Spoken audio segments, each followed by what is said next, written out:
En el año 2006, tamin'ny taona 2004 ny recteur majeur tamin'izany dia nanolotra antsika ny entraîne makasika ny fianakaviana. sobre la familia. Teo ihany koa ny fanentanany Papa John Paul Faharoa momba ny tokony hanamavisantsika ny fisentsika sy ny fanampiantsika an'ireo fianakaviana. Hoy, Amin'izao kosa 10 taona aty aoriana dia mbola tsy mahasasatra ny manolotra ny fianakaviam-be salesiana rehetra ny entraîne momba ny fianakaviana, somos izay mitondra ny lohateny hoe fianakaviana iray isika. una escuela de vida. Tokatrano tsirairay dia fianarana miaina sy mitia. Sencillamente porque Nahoana no ary? podríamos mantenernos Satria tsy afaka iainoaino aty ivelany fotsiny isika amin'izao fotoan-dehibe lalovan'ny fiangonana izao.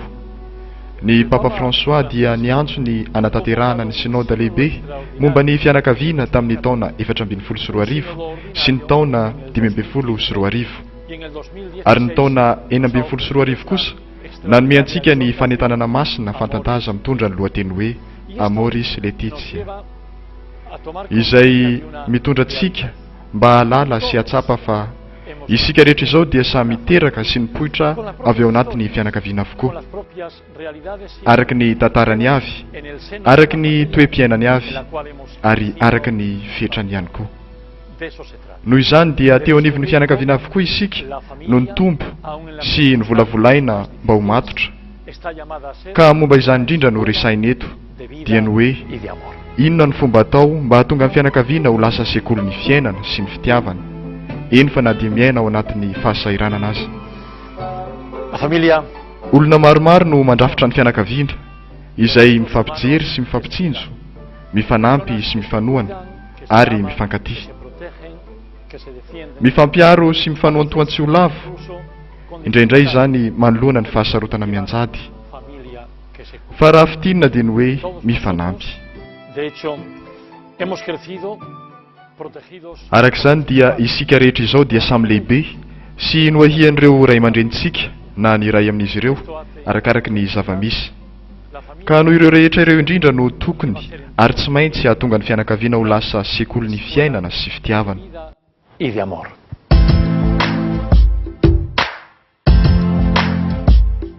La familia Ny fianakaviana dia ilay toerana sarobidy izay nanomezana ny anarantsika tsirairay avy sy ny zoa mankasina maha olona antsika.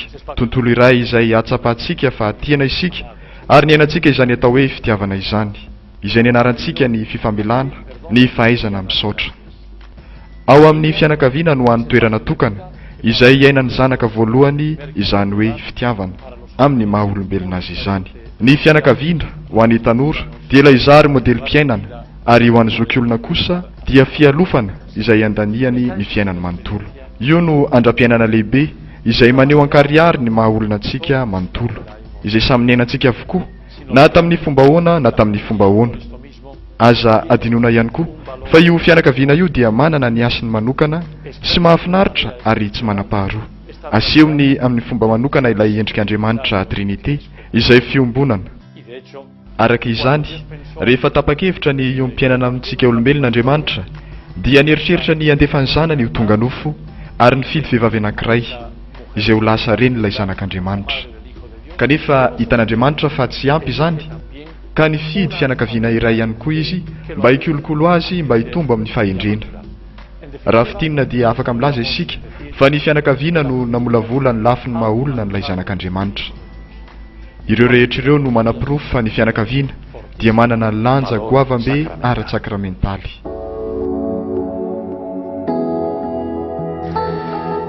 ¿quiénes Iza avy ary ireo iandefany ity entraîne ity?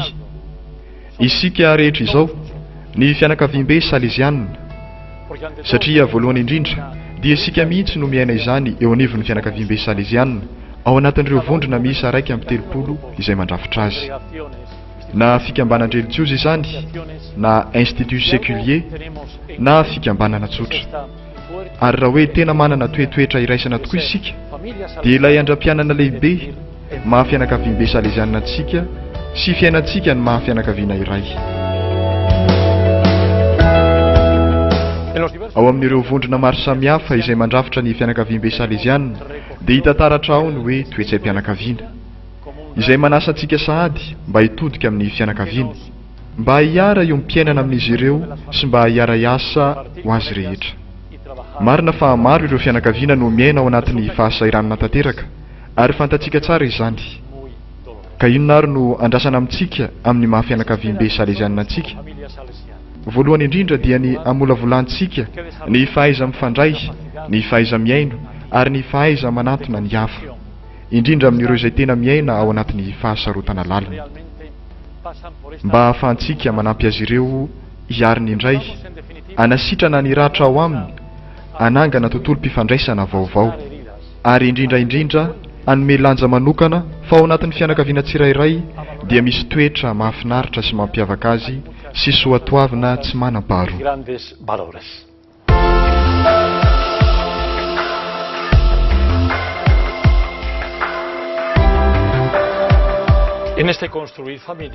Eo amin'ny fomba fandrafetana ny fianakaviana, matetika isika no diso hevitra indraindray. Ka noho izany indrindra no mahatonga ny Papa François ao anatin'ny fanentanana masina nosoratany no mampianatra antsika ny fanetretena, ny fifamelana, ny fahaiza-miaino ary ny famindrapo. Satria ny fianakaviana dia tontolo iray ahafahantsika miaina izany fifamelana izany, ary samy mila izany avokoa isika. Amin'io fotoana io indrindra no hiandraindraina antsika fianakaviam-be salesianina mba hanavao sy handrafitra indray ny tena fianakaviana. Amin'ny mahafianakaviana antsika ihany koa no ahafahantsika mizara sy mampita ny fiainan'ny mpanorona ny fikambanantsika. I Don Bosco dia lehibe teo anivon'ny fianakaviana tsy amandray, tao anatin'ny fangirifirina no ny fahalasan'ny dadany araka ny lazainy, ary namela fahatserovana teo amin'ny fiainany ny tenindreniny hoe tsy manandray intsony ianao. Nefa kosa niarany aina tamin'ny reny izay afaka nampita soatoavina mendrika eo amin'ny fiainany, toy ny fandraisana andraikitra, fahatsorana sy ny finoana, izay lasa katesisy voalohany ho azy. Ireo no tiana vohitra eto mba hikatsahana fa ny fianakaviana dia voalohany indrindra sekoly ny fiainana sy ny fitiavana. Tsy hoe akory toeran-kialofana sy finenana fotsiny, fa indrindra toerana iray izay ilomanosantsika sy iainantsika ao amin'ny fitiavana. Manoloana izany dia andraikitra lehibe ho an'ny ray aman-dreny ny maharay sy renim-pianakaviana. Eo no mahatonga anay hampandroso ity sosikevitra ity, mba ho malina manoloana ny fifandraisana velona, mafonja, fa tsy hoe akory fifanekena ny ara-monina fotsiny. Mino fa tsy maintsy ilaza amin'ireo zanany ray aman-dreny ao amin'ny ankonany mba hanana ny fitondran-tena tahaka ny ainany fahiny, izay manajatrany ny fitsipim-pitondran-tena mendrika mahaolona. Rehefa ny fianakaviana no lasa tontolo-piainana mendrika, izay anjakany fampiresahana, fahaiza-miaino, fitiavana sy ny fahamalinana manoloana ny fivoaran'ny tsirairay izay mandrafitra ny fianakaviana. Rehefa ny fianakaviana no lasa sehatra iray iainana ny fitiavana, izay tanjozorantsika makany amin'ny fiainana ny fitiavana marina sy ny fankasitrahana. Noho ireo no ahafahantsika milaza fa ny fianakaviana dia tontolo iainantsika ny famonjena.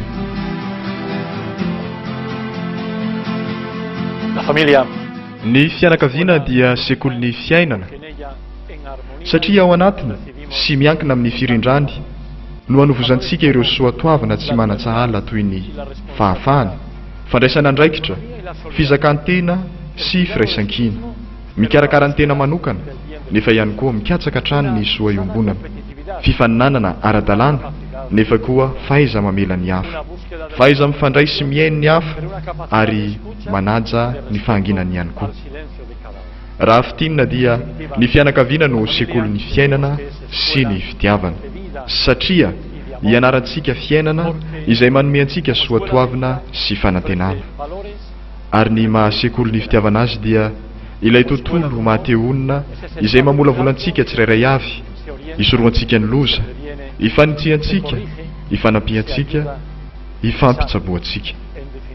Ary raha atao bangitokana dia ny hoe ifamonjentsika, satria ny fianakaviana dia mamonjy.